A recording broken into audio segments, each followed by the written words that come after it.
Master గారి మాటగా చెప్పుకుంటూ ఉన్నాము. మన రికార్డింగ్ నెంబర్ ఇక్కడ 77 77 అన్నమాట. 10th చాప్టర్ అయిన విభూతి యోగంలో మనం ఇప్పుడు 31వ శ్లోకం చెప్పుకోపోతున్నాము. శ్వాస ఎట్లా కదులుతోంది అసలు? ఈ శ్వాస కదలటం అనే ప్రాసెస్ మనం పీల్చడం వల్ల అది కదులుతోంది అని అనుకుంటే పొరపాటు.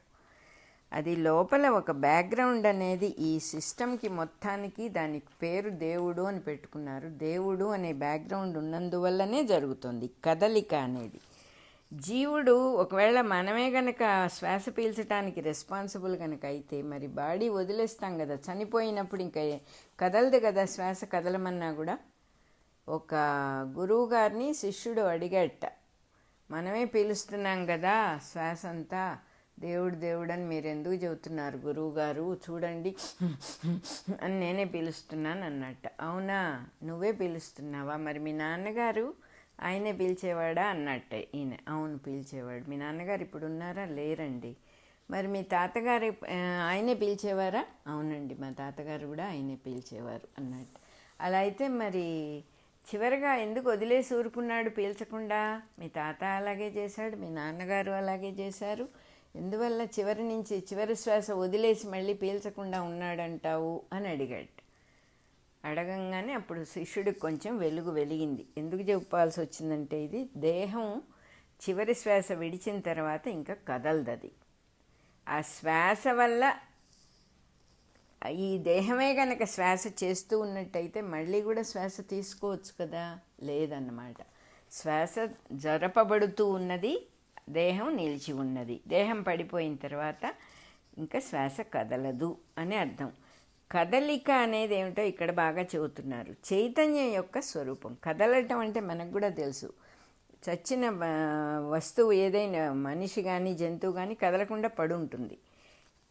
చైతన్యం ఉంటేనే, చైతన్య శక్తి అనేది ఉంటేనే, ప్రాణం ఉంటేనే కదలిక అనేది ఉంటుందన్నమాట. అందువల్ల ఈ కదలిక అనేది చైతన్యం యొక్క స్వరూపము. లోకంలో వస్తువులన్నీ కూడా మనం కదిలిస్తేనే కదులుతాయి కానీ జీవులు మాత్రం వారంతట వారే కదులుతారు.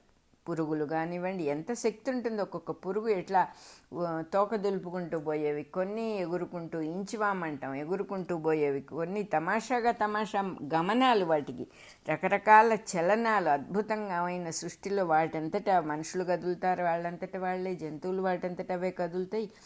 వాటికి జీవంగా పనిచేసే గాలి కూడా తనంతట తానే కదులుతుంది. గాలిని ఎవరో కదిలించాలి అనే ప్రాసెస్ ఇక్కడ లేదు. కాబట్టి కదిలే వాటిలో గాలి అనేది దేవుడి వైభవం. కదిలే వాటిలో గాలి నా వైభవము. గాలి తనంతట తానే కదులుతుంది, దాన్ని ఎవరు కదిలించక్కర్లేదు. కాబట్టి అది నా వైభవము అని చెప్పారు. జీవులు స్వంతంగా కదులుతారంటే వానికి జీవంగా పనిచేస్తున్న గాలే కదా కారణము. మనం కదులుతున్నామని అనిపిస్తోంది. మనం శ్వాస పీలుస్తూ గాలి వస్తూ పోతూ ఉన్నది కాబట్టి మనం కదలటం జరుగుతోంది. కానీ గాలికి ఎవరు కదిలించక్కర్లేదు. మనల్ని గాలి కదిలించాలి. గాలికి ఎవరు కదిలించక్కర్లేదు కాబట్టి అది భగవంతుడి వైభవము అని చెప్తున్నారు. అంతేకాకుండా పవనము అనే మాట, పవనం అంటే గాలి అన్నమాట. పవనము అనే మాటకి అర్థం ఏంటంటే శుభ్రపరిచేది, క్లీనింగ్ ప్రాసెస్ చేస్తుందన్నమాట గాలి. ఆ అర్థం వల్ల మనం పీల్చే గాలి వల్ల నిజంగానే లోపల ఏం జరుగుతోందంటే అనుక్షణం మన రక్తం అంతా, బ్లడ్ అంతా పరిశుభ్రపడుతూ మనం జీవించడానికి, బతికుండటానికి అవకాశం ఇస్తూ ఉన్నది ఆ గాలి, లోపలికి వెళ్తూ బయటకు వస్తూ. కాబట్టి పరిశుభ్రపరిచే వాటిల్లో అన్నిట్లో కూడా గాలి ఉత్తమమైంది, బెస్ట్ అన్నమాట. అన్నిట్లోకి ఏది ఎక్కువ క్లీన్ చేస్తుంది సృష్టిలో అంటే గాలి ఉత్తమమైనదిట.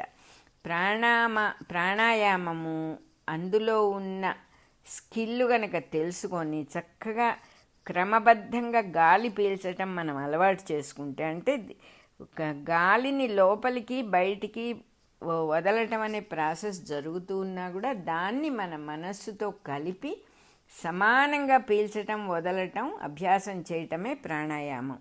అది చేసిన కొద్దీ ఏమవుతుంది? మనస్సు తాలూకు కోశము, ఆవేశాలు, కల్మషాలు అన్నీ క్లీన్ అయిపోతాయి. మొత్తం అంతా లోపల కోశాలన్నీ క్లీన్ అయిపోతాయి. కాబట్టి పరిశుభ్రపరిచే వాటిల్లో గాలి ముఖ్యమైనది. ఆ గాలి దేవుని వైభవం అన్నమాట. మనిషి రకరకాల ఆయుధాలని తయారు చేసుకున్నాడు. ఎందుకు చేసుకున్నాడంటే తనను తను రక్షించుకోవడానికి అని చెప్పొచ్చు, లేదా దుష్టుడైతే చెడ్డవాడైతే ఇంకొకళ్ళకి హాని చేయటానికి తయారు చేసుకున్నాడు. ఈ రెండు కూడా మనుషుల్లో ఉండే మానుష గుణము, రాక్షస గుణం. మనిషి గుణం, రాక్షస గుణం అని పిలవచ్చు ఈ రెండింటిని. మనిషి గుణం ఏంటి? తనను తాను రక్షించుకోవడం అనేది మనిషికి సహజం, చాలా ఆటోమేటిక్గా చేస్తాం మనం. చేతిలో ఆయుధం లేకపోయినా we try to safeguard our cells కదా. రాక్షస గుణం ఏంటి? ఇంకోళ్ళని హాని చేయటం. ఈ రెండు కాకుండా మూడో గుణం ఇంకోటి ఉంది. అదేంటంటే ఇంకొకళ్ళని రక్షించటానికి ఆయుధాన్ని వాడతాడు. అది దివ్య గుణము. తనకి పర్సనల్గా ఏం అక్కర్లేదు, కానీ ఇంకొకరికి రక్షణ జరగాలంటే అవసరమైతే ఆయుధాన్ని వాడేది దివ్య గుణం. దాన్నే క్షాత్రము అంటారు. క్షాత్రం అంటే క్షత్రియ గుణం. అది ఆ క్షత్రియ గుణంలో బెస్ట్ ఎవరంటే, ఉత్తముడు ఎవరంటే రాముల వారు, శ్రీరామచంద్రుడు. అతడు రాక్షసులందరినీ సంహరించి రాక్షసుల్ని చంపి ఋషుల్ని కాపాడాడు ఆయన. కాబట్టి ఆ క్షత్రియ స్వరూపమైన శ్రీరామచంద్రుడు దేవుడి విభూతులలో వైభవంలో ఆ శ్రీరామచంద్రుడు అనేవాడు ఒక ముఖ్యమైన వాడు అన్నమాట. మనం చేత్తో వస్తువుల్ని గట్టిగా పట్టుకుంటాం. కొన్ని జంతువులేమో నోటితో పట్టుకుంటాయి, కొన్ని తోకతో పట్టుకుంటాయి. తోకని చెట్టుకి ముడేసి కోతి వేళ్లాడుతుంది. ఆ పట్టు అక్కడ ఉందన్నమాట దానికి. ఇట్లా కొన్నేమో రెక్కలతో పట్టుకుంటాయి. ఇట్లా పట్టుకోవటము అనే గట్టి పట్టు, ఆ గ్రిప్పు వాటికి ఎక్కడి నుంచి వచ్చింది అని అడుగుతున్నారు. ఆ జంతువుల మనస్సులోనే ఒక మూలగా ఇది ఉన్నదన్నమాట. అంటే మనం ఎట్లా చెప్పుకోవచ్చు అంటే, ఒకసారి ఏదో చిన్న బొమ్మ కొనుక్కొచ్చాం, పావలా పెట్టి కొనుక్కొచ్చాం. పావలా అంటే ₹1 4వ వంతు. ఆ పావలా బొమ్మ చిన్న బర్డ్, అది దాని ఎదురుగా ఎవరు వెళ్ళినా సరే అది బ్యూటిఫుల్గా దాని నోట్లో నుంచి ఒక కూత వస్తుంది. చిన్న పక్షి, ఎంత పక్షి అంటే బొటన వేలంత కూడా లేదు. అది చాలా ఆశ్చర్యం వేసింది. పావలా బొమ్మకి ఇంత శక్తి ఎక్కడి నుంచి వచ్చిందంటే దాంట్లో చిప్పు పెట్టారు. ఆ చిప్పు ఏదన్నా కొంచెం కదలిక కనపడంగానే అది కూస్తుంది. అలా ఈ దైవం, ఆ చిప్ అనేటటువంటి నాలెడ్జ్ మనకి ఎక్కడి నుంచి వచ్చింది? దైవ సృష్టిలో ఉండబట్టే మనిషి మనస్సులోకి అది ఎలా తయారు చేయాలనే నాలెడ్జ్ వచ్చింది. ఒరిజినల్గా మనం చిప్ అని ఎందుకు చెప్పుకోవాల్సి వచ్చిందంటే మనకి తెలిసిన నాలెడ్జ్ అది కాబట్టి చెప్పుకోవాల్సి వచ్చింది. ఆ చిప్ పెట్టినట్లుగా ఆ పట్టు అనేది వాటి మనస్సులో ఒక చోట ఉన్నదన్నమాట. ఒక్కొక్క జంతువులో ఒక్కొక్క రకమైన పట్టుకునేటటువంటి శక్తి. నీళ్ళల్లో ఉన్న మనిషికి, భూమి మీద ఉన్న మనిషికి పట్టులో తేడా ఉంటుంది. నీళ్ళల్లో ఉన్నవాడికి గ్రిప్ ఎక్కువ ఉండద్దు, ఎవరినైనా పట్టుకోవాలన్నా దేన్నైనా పట్టుకోవాలన్నా. కానీ భూమి మీద ఉన్నవాడికి కంపారిటివ్గా గ్రిప్ ఎక్కువ ఉంటుంది. అలాగే కానీ మొసలి నీళ్ళల్లో దానికి గట్టి పట్టు ఉంటుంది. ఇంకా నీళ్ళల్లో ఉండే ఏ జంతువుకు కూడా అంత పట్టు ఉండదుట. అది ఏ జంతువునైనా గట్టిగా పట్టుకొని లాక్కొని పోగలదు నీళ్ళల్లో. దానికి ఏమాత్రమైనా నేల మీద స్థిరంగా నిల్చుంటేనే పట్టు ఉంటుంది అనేది లేనే లేదు దానికి అసలు. దానికి ఎక్కడి నుంచి వచ్చింది ఇంత పట్టు? ఈ మిగతా ఏ జీవులకు లేని పట్టు దానికి ఎట్లా వచ్చిందంటే దాని మనస్సు అటువంటి శక్తి ప్రసాదించాడు భగవంతుడు. ఇది కూడా దైవ విభూతులలో ఒకటి అని చెప్పారు. ఇన్ని రకాలు ఉన్నాయని కూడా మనకు నిజంగా తెలియదు. మనం దాని మీద దృష్టి పెట్టడం, ఏదో కొట్టుకుపోతూ ఉంటాం కాబట్టి. అట్లాగే ఇంకో విషయం చెబుతున్నారు. నీళ్ళకి ప్రవాహం వల్ల శక్తి వస్తుంది. ఆ కదలిక వల్ల, ఫోర్స్ వల్ల, వెళ్ళిపోతూ ఉండటం వల్ల ఎక్కడెక్కడ చెత్త చెదారం మలినాలన్నీ కూడా క్షాళనం చేయబడుతుంటాయి. మనమే దానికి సాక్షి. ఎందుకంటే మనం ఎన్ని రకాలుగా నదుల్ని మలినం చేసినా ఆ ప్రవాహం వల్ల అవి మనల్ని రక్షిస్తున్నాయి, అవి క్లీన్గా ఉంటున్నాయి. అన్ని పాపాలు కూడా అట్లాంటి నదీ ప్రవాహాల్లో గంగా నది అనేది పాపాలని కూడా క్షాళన చేస్తుంది. మనుషులు కానీ ఎవరి పాపాలనైనా క్షాళన చేసే శక్తి ఉన్నది ఆ గంగా నదికి. ఎట్లా వచ్చింది ఆ గంగా నదికి ఆ శక్తి అంటే, ఆ గంగా నది యొక్క వినయం వల్ల వచ్చింది. ఆ వినయం ఎట్లా వచ్చింది ఆవిడకి? ఆ గంగా నదికి ఆ వినయం మొదట్లో లేదు. ఉద్ధృతమైన ప్రవాహం, ముంచిపడేసేటటువంటి లక్షణం ఉంది ఆవిడకి. ఆ గంగా నది ఆకాశం నుంచి భూమికి దిగేటప్పుడు శివుణ్ణి కూడా కింద పడేద్దామనే అంత ఉత్సాహంతో దూకింది కిందకి. కానీ శివుడు తన జటాజూటంతో దాన్ని కట్టిపడేసేసాడు, ఒక్క రవ్వ కూడా, ఒక్క చుక్క నీళ్లు కూడా బయటికి రాకుండా. కానీ అనుగ్రహించి మళ్ళీ ఒక చిన్న పాయ వదిలేసి గంగానదిని దింపాడు కిందకి. కానీ ఇంకా కూడా ఆ ఫోర్సు ఆవిడకి తగ్గలేదు, ఆ ముంచేసేటటువంటి గుణం. అందువల్ల ఏం చేసింది, జహ్ను మహర్షి ఆశ్రమాన్ని ముంచివేసేసింది. ఆయన కోపం వచ్చింది. కోపం వచ్చి మొత్తం గంగా ప్రవాహాన్ని అంతా మింగేశాడు ఆయన. అంటే మనం ఏం చేస్తామంటే, మన పొగరు, మన అహంకారం ఎట్లా ఉంటుందంటే, మనమే గొప్పవాళ్ళం అన్నప్పుడు ఉంటుంది. మనకంటే గొప్పవాడు కనపడ్డప్పుడు కానీ మనకు అది తెలియదు. అందుకని నువ్వెంతే అట్ట దూకుతున్నావు, నేను మింగేయగలను అని ఆ జహ్ను మహర్షి మింగేశాడు ఆవిడ్ని. మింగిన తర్వాత మళ్ళీ అనుగ్రహంతో వదిలాడు భూమి మీదకి. అప్పటికి ఆవిడకి తెలిసింది తనకంటే గొప్పవాళ్ళు చాలామంది ఉన్నారు, తను వినయం వహించి నెమ్మదిగా ఉండాలి అని తెలుసుకుంది ఆవిడ అని సింబాలిక్గా చెప్తున్నారు ఇక్కడ. ఆవిడ జహ్నువు నోట్లో నుంచి మళ్ళీ మింగబడి వచ్చింది కాబట్టి జాహ్నవి అని పేరు వచ్చింది. జాహ్నవి అనే పేరుతో ఉన్న గంగా నదిని విష్ణుపాదాల దగ్గర పుట్టింది అని చెప్పుకుంటారు. ఎందుకంటే ఆ వినయంతో పవిత్రీకరింపబడినటువంటి గంగాది. ఎవరైనా సరే వినయంతో పూర్తిగా పయస్గా అయిపోతారు, పవిత్రీకరణ జరుగుతుంది, మలము లేకుండా నిర్మలమైపోతారన్నమాట వినయం అనే ఒక్క లక్షణంతో. గంగాదేవి, అటువంటి గంగాదేవి దేవుని వైభవంలో ఒకటి అని చెప్పారు ఇక్కడ. 31వ శ్లోకం అయిపోయింది. సృష్టిలో అనేక విధాల సృష్టులు ఉన్నాయి, చాలా రకాల సృష్టులు ఉన్నాయి. ప్రకృతి పుట్టడం, త్రిగుణాలు పుట్టడం, పంచభూతాలు పుట్టడం ఒక విధమైన సృష్టి. ప్రకృతి, త్రిగుణాలు, పంచభూతాలు ఒక కేటగిరీ ఆఫ్ సృష్టి. హిరణ్య గర్భాండం పుట్టడం ఒక సృష్టి. హిరణ్య గర్భాండము అంటే ఏమిటి? అండము అంటే గుడ్డు, హిరణ్యం అంటే బంగారము, గర్భము అంటే ఊంబు, అంటే యూనివర్సల్ ఊంబు అని అర్థం దానికి. అంటే ఆ సృష్టిల్లో ఇంకొక సృష్టి గురించి ఏం చెబుతున్నారు? హిరణ్య గర్భాండం పుట్టడం ఒక విధమైన సృష్టి. తారకలు, సౌర కుటుంబాలు, తారకలు అంటే నక్షత్రాలు, సూర్య కుటుంబం పుట్టడం ఇంకో రకమైన సృష్టి. గ్రహం మీద జీవరాశుల శరీరాలు పుట్టడం ఇంకో రకమైన సృష్టి. మనం ఎన్ని రకాల జీవులు ఉన్నాయి భూమి మీద, ఎన్ని రకాల జీవులు ఉన్నాయి గ్రహాల మీద అంటున్నారు. అంటే మనకి తెలిసింది భూమి ఒక్కటే.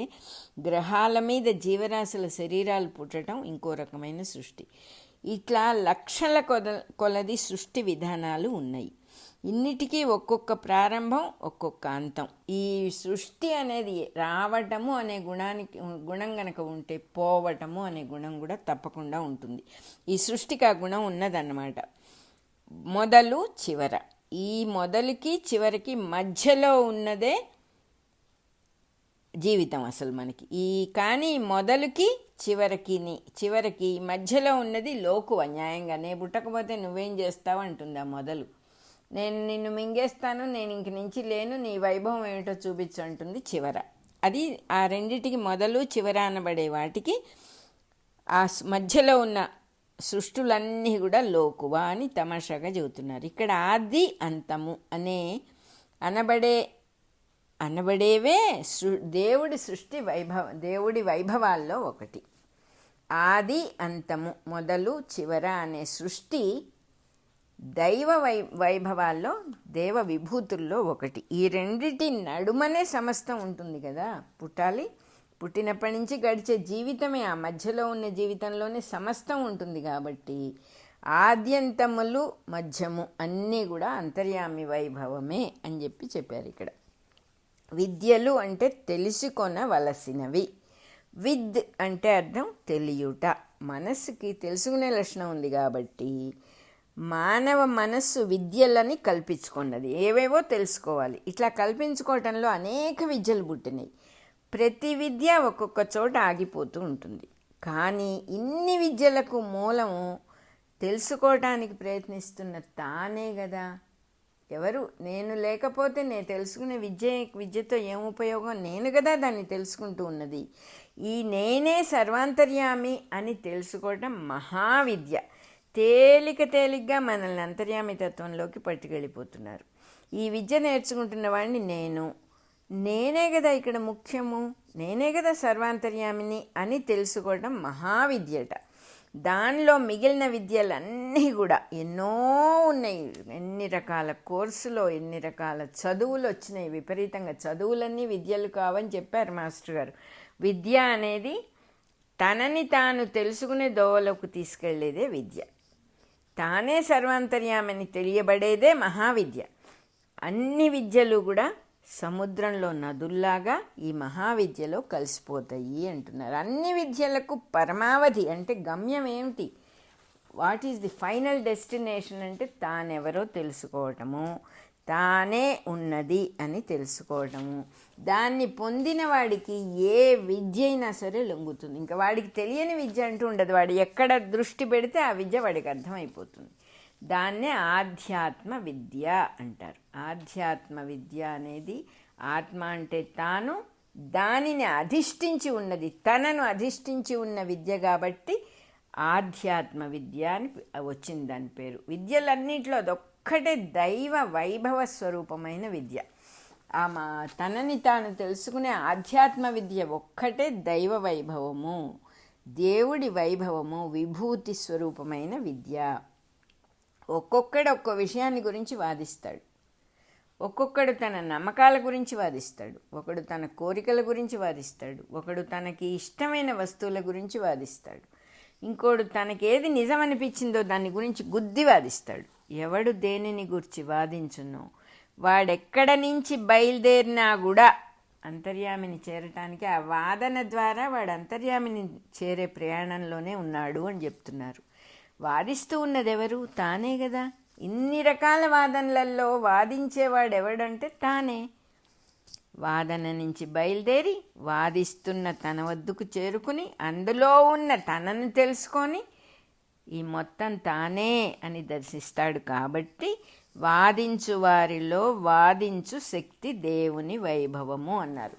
అంటే అర్థం ఏంటి? ఇప్పుడు మనం చాలామంది ఆర్గ్యుమెంట్ చేస్తారండి. ఆర్గ్యుమెంట్ చాలా చెడ్డది, మనం చేయకుండా ఉండాలి. చెడ్డది అంటే నువ్వు చేయి మాకంతే. ఎక్కడో ఉన్నదాన్ని ఎవరో ఉన్నది దేవుడి విభూతి అని చెబుతున్నారు. ఎవరు ఎక్కడ ఏది చేసినా సర్వము దైవమే. ఆయనే ఆ వాదించే శక్తిగా వాళ్ళల్లో ఉండి ఆ వాదించే శక్తి ద్వారానే తనను తాను తెలుసుకునే పద్ధతిలోకి వెళ్ళిపోతాడు. అదే దేవుని వైభవము. వాదించు వారిలో వాదించే శక్తి దేవుని వైభవము అని చెబుతున్నారు. 32వ శ్లోకం అయిపోయింది. అలాగే అక్షరాల్లో అకారం దైవస్వరూపం. ఇది శబ్దబ్రహ్మం యొక్క మొదటి ఆవిర్భావం. మొట్టమొదట పుట్టిన శబ్దబ్రహ్మంలో ఫస్ట్ మనం గమనిస్తే ఏ లాంగ్వేజ్ ఎవడు ఏది ఎలా మాట్లాడాలన్న నోరు తెరవంగానే వచ్చేది అకారమే. ఇంకొకటి రెండోదంటూ లేదు ఇక్కడ. ఫస్ట్ ఆవిర్భావము, ఫస్ట్ పుట్టుక శబ్ద బ్రహ్మము అంటున్నారు. శబ్దము అంటల్లా ఇక్కడ, అది కూడా బ్రహ్మ వస్తువే. శబ్ద బ్రహ్మము అంటున్నారు. శబ్దం అనేది నోరు తెరిచి రాగానే దాని నుంచి వచ్చేది అకారమే. మనం ఊపిరి పీల్చినప్పుడల్లా పీల్చేది సో అని, వదిలినప్పుడు హమ్ అని, ఈ రెండు శబ్దాలు బయట ఉచ్చరించబడుతూనే ఉన్నాయి. కానీ అవి చెవికి వినపడవు. చెవికి వినపడాలి ఆ శబ్దము అంటే కంఠంలో స్వరపేటికలో ఒక స్పందనాత్మకమైన రాపిడి అనేది, అంటే ఒక రాపిడి జరిగితే కానీ ధ్వని అనేది పుట్టదన్నమాట. ఆ రాపిడిని ఏమన్నారంటే దాన్ని ఋగ్వేదంలో వృషభము అన్నారు. జాగ్రత్తగా వినాలి, ఇక్కడ వృషభం కాదు వృషభము అన్నారు. దాంతో నిశ్వాస రూపమైన వృషభంతో ఊపిరి వదలటము అనేటటువంటి హమ్ అనే శబ్దం కలిసి వస్తేనే ఆ వాక్కు బయటికి వినపడుతుంది. ఆ బయటికి వినపడినటువంటి ఆ సో హమ్ అనేది హరి పుట్టడమే అని చెప్పారనమాట. హరి ఆవిర్భావము, హరి భగవంతుడు నారాయణుడు హరిగా దిగి రావటము అని వర్ణించారు. ఆ శ్వాస ద్వారా, ఆ శబ్దం ద్వారా సోహం, ఆ హమ్ అనేది సోహం అనేది చెవికి వినపడాలంటే వృషభంతో హం కలవాలి, హకారం కలవాలి. కలిసి వచ్చినప్పుడు దిగి రావటం అనేది సాక్షాత్తు నారాయణుడే కిందికి దిగి రావటము అని భాగవతంలో వర్ణించారని చెబుతున్నారు. ఇక్కడ పెదవులు మూసి ఇదైనే ఉచ్చరిస్తాం, మనం అని ఉచ్చరిస్తాం. అది ఎవరికి వాళ్ళు వేరే వేరే శబ్దం వస్తుంది, అది సేమ్ శబ్దం అందరికీ రాదు, కానీ అది ఓంకారమే. ఇక్కడ తమాషాగా ఏ జీవైనా తనకు సహజమైన కూత పెడతాడు అంటున్నారు. నోరు మూసి దాన్నే ఉచ్చరించినప్పుడు ఏ జీవికి తగిన కూత ఆ జీవి నుంచి వస్తుంది. అంటే నోరు తెరవకుండా ఉచ్చరించాం, నోరు తెరిచామంటే అకారం అని వస్తుంది, అ అనే శబ్దమే వస్తుంది, తప్పదది. కాబట్టి శబ్దశాస్త్రంలోనే మహేశ్వరుడు అకారాది ధ్వనులను మొత్తం ఈ డమరుకంలో నుంచి తెప్పించాడు. మహేశ్వర సూత్రాలను, తన మహేశ్వర సూత్రాలుట డమరుకంలో నుంచి ఈశ్వరుడు డమరుక వాయిస్తూ ఉంటాడు అని చెప్పుకుంటాం మనం. ఆ డమరుకంలో నుంచి ఈశ్వర సూత్రాలన్నిటినీ కూడా అకారంతో స్టార్ట్ చేసి అకారాది ధ్వనులన్నిటినీ కూడా, శబ్దాలన్నిటినీ పుట్టించాడట, వ్యక్తం చేశాడట పరమేశ్వరుడు. ఇదే సాంప్రదాయం సంస్కృత భాషలో ఉంది. దాన్ని అనుసరించిన అన్ని భారతీయ భాషలే కాక ప్రపంచ భాషలన్నిటిలో కూడా నోరు తెరిస్తే ఆనే రావటం కరెక్టు అని అన్ని భాషలు చెప్తూ ఉన్నాయి. అది ఆంగ్లేయులు దీన్ని ఏ అని అన్నా కూడా ఆ అదే కరెక్టు. ఇక్కడ వేద భాషల్లో ఋషభము అనే దాన్ని సరిగ్గా అర్థం చేసుకున్న వాళ్ళకి ఇది అర్థమవుతుంది. ఈ విధంగా ఋషభము అనే పదాన్ని మనకి సంగీత శాస్త్రంలో కూడా వాడతారు. ఈ విధంగా అకారం సర్వ ప్రపంచ భాషల్లో ఉన్న వర్ణ సమామ్నాయాలకు అంటున్న మొత్తం సర్వ ప్రపంచ భాషల్లో ఉన్నటువంటి అక్షర సముదాయము, అనేక అక్షరాలు ఉన్నాయి. ప్రతి భాషలో కొన్ని స్టార్టింగ్ అక్షరాలు ఉంటాయి, మనకు అ ఆ ఈ ఉన్నట్టుగా వాళ్ళకు కూడా ఉంటాయి. వాటన్నిటికీ కూడా గొంతెత్తిన మొట్టమొదటి అక్షరం ఏమిటి, గొంతెత్తి నోటి నుంచి వచ్చే శబ్దం మొదటి అక్షరం ఏంటి అంటే అకారమే.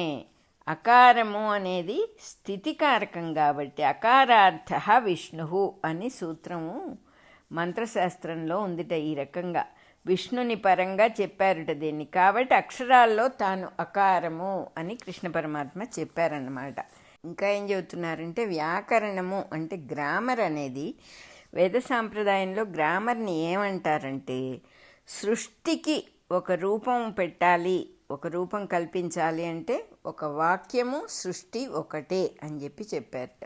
వేద సంప్రదాయం అట్లా చెప్తోందిట. ఎందువల్ల సృష్టిలో మనిషి పుట్టి తనంతా కూడా వ్యాపార స్వరూపుడై అంటున్నారు. వ్యాపారము అంటే ఇచ్చిపుచ్చుకోవటాలు ఉంటాయి. మనం అందరం వ్యాపార స్వరూపులమే, ఎందుకంటే ఇచ్చిపుచ్చుకోవటాలు లేకుండా మన జీవితం గడవదు కదా. సో తానే కర్త కర్మ క్రియ అని మూడుగా విడిపోయాడు పరమాత్మ. సృష్టిలో జీవుడుగా పుట్టి వ్యాపార స్వరూపుడై కర్త కర్మ అనే మూడు, కర్త కర్మ క్రియ అనే మూడు ముక్కలుగా విడిపోయి తనను తాను ఖండదృష్టితో చూసుకోవడమే సృష్టి, అంతే కదా. తాను వేరు అని చూసుకోవటమే సృష్టి. అలాంటప్పుడు దానికి ప్రతిబింబమే వాక్యంగా తయారైందిట. దాని రిఫ్లెక్షనే అంటే సృష్టికి తను దిగి వచ్చి తనే కర్త కర్మ క్రియ అని తెలుసుకోవటము అనేదే వాక్యంగా తయారయ్యి ఒక సెంటెన్స్గా తయారయ్యి, అందులో వాక్యంలో ఏముంటాయి, కర్త ఉండాలి, కర్మ ఉండాలి, క్రియ ఉండేట్టుగా మూడు రకాలుగా వేరుపడినయి. అలాగే వ్యాకరణంలో మనం సమాసాలు అని చెప్పుకుంటాం కదా, ఆ సమాసాల సృష్టి కూడా ఇలాగే తయారైంది. అన్నిటికీ సమాసములు అనేవి తల్లి స్వరూపంగా అయిందంటే ఆ సమాసముల నుంచే అంతా పుట్టినయి. అన్నిటికీ మూల కారణం ఏంటంటే మొట్టమొదట నేనుగా మాత్రమే ఉన్న ప్రజ్ఞ, నేను నాది అని జంటగా విడిపోవటమే సృష్టికి స్టార్టింగ్ అన్నమాట. ఇది అంతర్యామి ప్రకృతి పురుషులుగా ఇద్దరుగా దిగి రావటమే దీనికి కారణం అని చెప్తున్నారు. వారి నుంచే భూమి ఆకాశాలు అంటే భూమి ఆకాశము జంట, భార్యాభర్తలు, తల్లిదండ్రులు మొదలైన వర్గీకరణ జంట జంటగా చెప్పటం అనే భాగాలు జంట జంటగా దిగి రావటం అనేది అక్కడి నుంచే జరిగింది. ఈ మొట్టమొదటి జంటల ఈ సపరేషన్ గనక లేకపోతే సృష్టిలో దిగి రావటానికి అసలు అవకాశమే లేదు.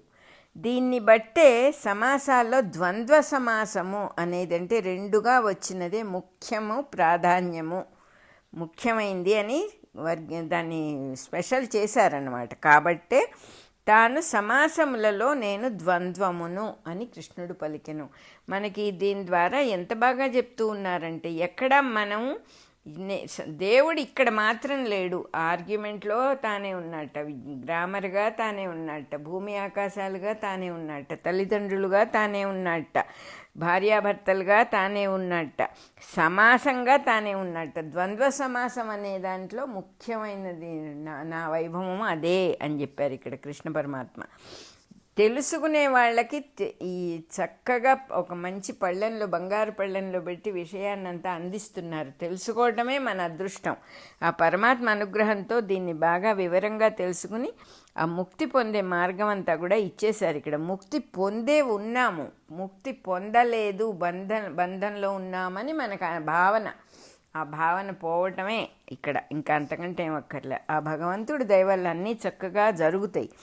జనన మరణాత్మకమైన జీవుల సృష్టి అంతా కూడా అంటే పుడుతూ పోతూ ఉండేదే అశాశ్వతమైన సృష్టి. ఎక్కడుంది అది అశాశ్వతమైన సృష్టి? అంటే వస్తూ పోతూ ఉండే సినిమా లాంటి సృష్టి ఎక్కడ ఉన్నది అంటే శాశ్వత వస్తువైన అంతర్యామి అనే తెర మీదే ఈ సృష్టి అంతా కూడా రిఫ్లెక్ట్ అవుతుంది. అంటే అంతర్యామి ఈ జీవులలో ఏ రూపంలో ఉన్నాడని చెప్పుకోవాలి అంటే అంతర్యామి శాశ్వత వస్తువు అన్నారు కదా, మరి శాశ్వత వస్తువు ఈ సృష్టిలో ఏ రూపంగా ఉంది అంటే కాలస్వరూపంగా ఉన్నాడు. కాలము అని తెలియబడే రూపంలో ఉన్నాడు పరమాత్మ. భగవాన్ కాలమూర్తి అన్నారు కదా, ఆ కాలంలోనే సమస్త జీవులు పుట్టి పెరిగి మళ్ళీ లయమైపోతున్నాయి. కాబట్టి క్షయమైపోతున్న జీవులతో అంటే ఖర్చు అయిపోతున్న జీవులతో ఖర్చు కాకుండా చూడబడుతూ ఉన్న కాలమే నా స్వరూపము. ఒక బ్యాక్గ్రౌండ్గా నేనే ఉన్నాను, అది నా స్వరూపం. నేనే చూస్తున్నాను వచ్చేవాళ్ళని పోయేవాళ్ళని, నా చేత చూడబడుతూ ఉన్నాయి. ఇవన్నీ కూడా అనంతమైన కాల ప్రవాహంగా, అనంతం అంటే అంతం లేదు, ఎండ్లెస్గా ఈ కాలం వెళ్ళిపోతూ కాల ప్రవాహంలాగా జగద్వ్యూహము అన్నారు. జగత్తంతా కూడా నడుస్తూ ఉంది, వెళ్ళిపోతూ ఉంది. దానికి కర్త ఎవరంటే ధాత అనబడే సృష్టికర్త తానేనే అని చెప్తూ ఉన్నారు ఇక్కడ పరమాత్మ. తనలోనే పుట్టి తనలోనే ఉన్నవి అందరి నోళ్ళు నావే, అందరూ స్వీకరించే ఆహార స్వరూపాలు కూడా నేనే. కాబట్టి నా పేరు విశ్వతోముఖుడు అన్నారు. అంతా ముఖము అంటే నోరు అని కూడా అర్థం ఉంది. విశ్వతోముఖుడు అంటే విశ్వంలో నోళ్ళన్నీ నావే అని చెప్పేశారు ఇక్కడ పరమాత్మ. 33వ శ్లోకం అయిపోయింది. అలాగే విభూతి యోగంలో మన రికార్డింగ్ నెంబరు 77 కూడా అయిపోయింది.